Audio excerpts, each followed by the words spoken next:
Hey everybody, it's Jason Blaha here. Now that my two obligatory informative videos are done for the day, including a full workout with the beautiful Brittany and I'd like to talk to you guys about current events in the online fitness community. You know what? I put my hat on first. That's the first time I've accidentally done that. So let me leave my +5 hat of weaponsmithing on, work on skilling my crafting a little bit, and let's talk about this. Oh, first thing guys, before Mark takes them down, go find all his old intermittent fasting videos from 1, 2, 3, and 4 years ago. Go rip copies of those because he might pull them down like he did the WFN stuff. You know, all that stuff endorsing WFN that he had pulled down. He might pull these down once he realizes that he's made so much material bashing intermittent fasting. But you guys remember all that, right? He made an entire video even explaining how intermittent fasting is an eating disorder.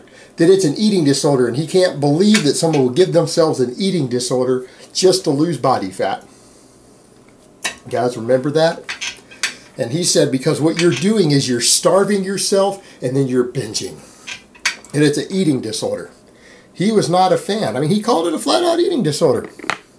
Now, all of a sudden, now that his butt buddy, who was again financially involved with the whole WFN scandal, his butt buddy, Rashid,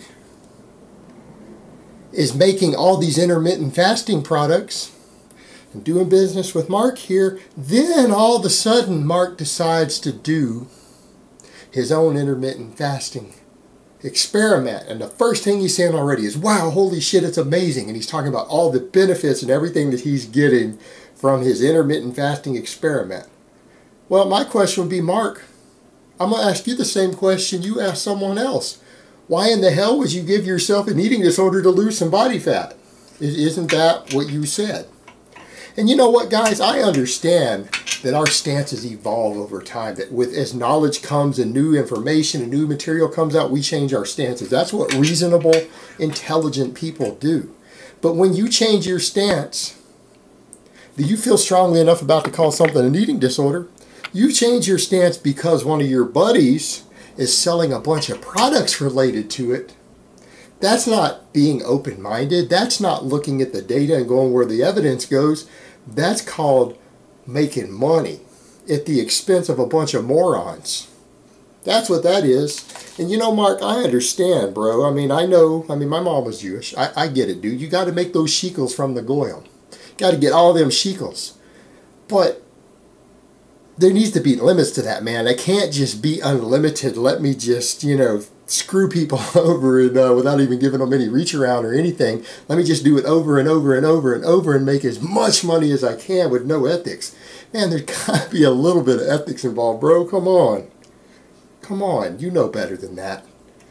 At least I thought you did it one time. I thought you did it one time. Yeah, I remember when we used to talk, we talked about business and ethics.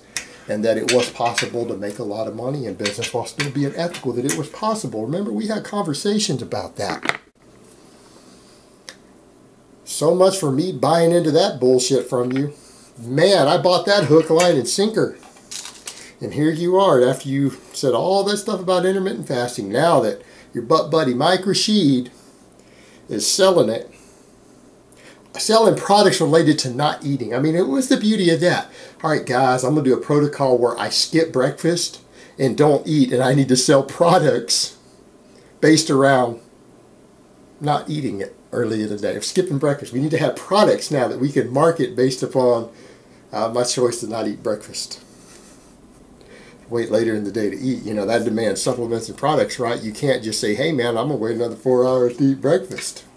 I'm going to hold off. I'm going to do a little bit of cardio or something instead of eating. No, we can't just do that. We got to make supplements and products. Got to get on all that alpha brain to help supercharge your brain. The only thing that's helping supercharge is y'all's bank accounts from the dumbasses buying it. You know, you guys better hope this stuff doesn't actually magically work. We know it doesn't, but what are you guys going to do if all of a sudden it does kick in and work and all your customers get smarter and then they realize you guys have been fucking them this whole time? You better hope that stuff doesn't magically accidentally work, even though it really should. There's no reason to think that it will, but what if magically one of your products that you're going to be pimping, because you're going to be pimping his alpha brain, I'm sure, here shortly, What are you going to do if one of these products actually works and the people do get supercharged brains and they get more intelligent? They're not going to buy your stuff anymore. You better be careful on that one. Don't take the risk that it actually works. You'll lose so much money. You know, and here's the thing that's scary. You know, he's going to probably help Mike Rashid out here. His buddy's going intermittent fast because he is, and he's selling all these products with it. He can make money on it.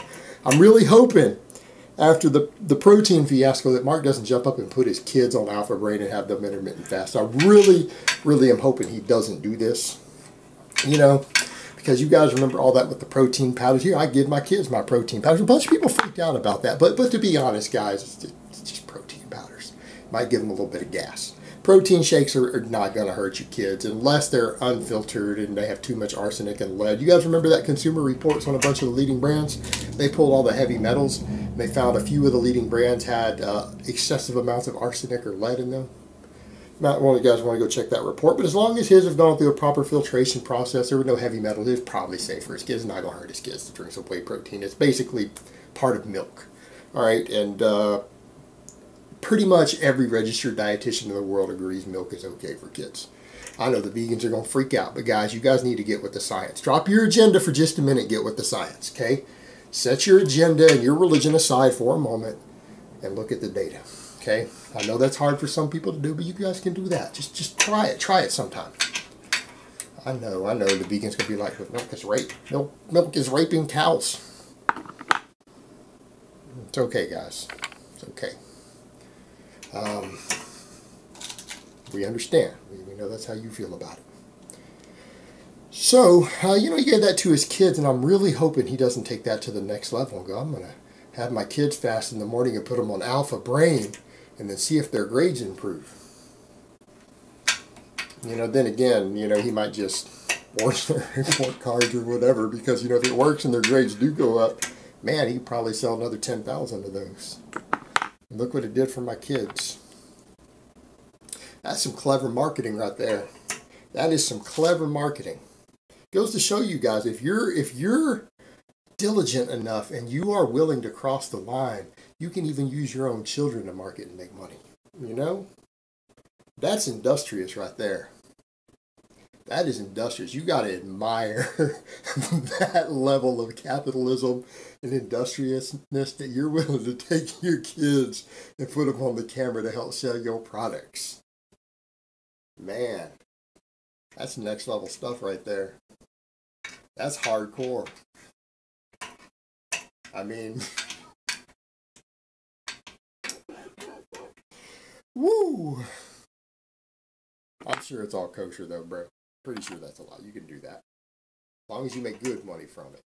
As long as you made enough money to justify it, you can still look at yourself in the mirror. It's all good. I mean, with enough money, man, I mean, you can look at yourself in the mirror with just about anything if there's enough zeros behind it, right? But yeah, so apparently intermittent fasting is no longer an eating disorder. It's not an eating disorder anymore because there's products that can be marketed around it. So therefore, if there's money to be made on it, forget everything bad that he's ever said about it. And yeah, Mark and I have had a bit of a friendship, but what he didn't tell you guys is the time he did come down to Texas on some business and we hung out for the day. And we decided to, you know, go eat a little bit of Texas barbecue, shoot some guns, go drive through the Texas countryside a little bit. So we hopped in his rental car down here. Mark was driving along and we're just chatting about his MTS way and writing articles and all that good stuff. And we see something up ahead on the side of the road.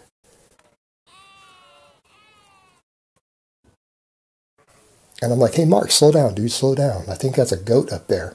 Sure enough, he slows down. There's a nanny goat with her head stuck in the fence. And I tell him, hey, Mark, stop the car. Let's get out and see what we can do about this. So he stops the car, and I get out, and I walk over. And I realize this goat's just there bleeding. Blah, blah, got her head stuck in the fence. She's hopelessly stuck. I look around. I don't really see anyone around, and I figure, you know, what the hell? So I drop my pants and start going to town on her.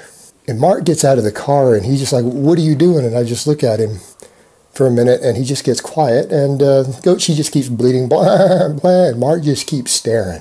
He's like staring at me really kind of funny, not saying a word.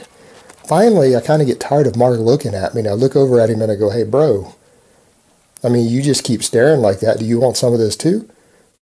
He pauses for a second, looks me dead in the eyes, just kind of nods and goes, yeah, I think I will. So Mark walks over, drops his pants, then bends over and sticks his head in the fence. But, all things considered, I could understand why Mark wouldn't really want to tell that story.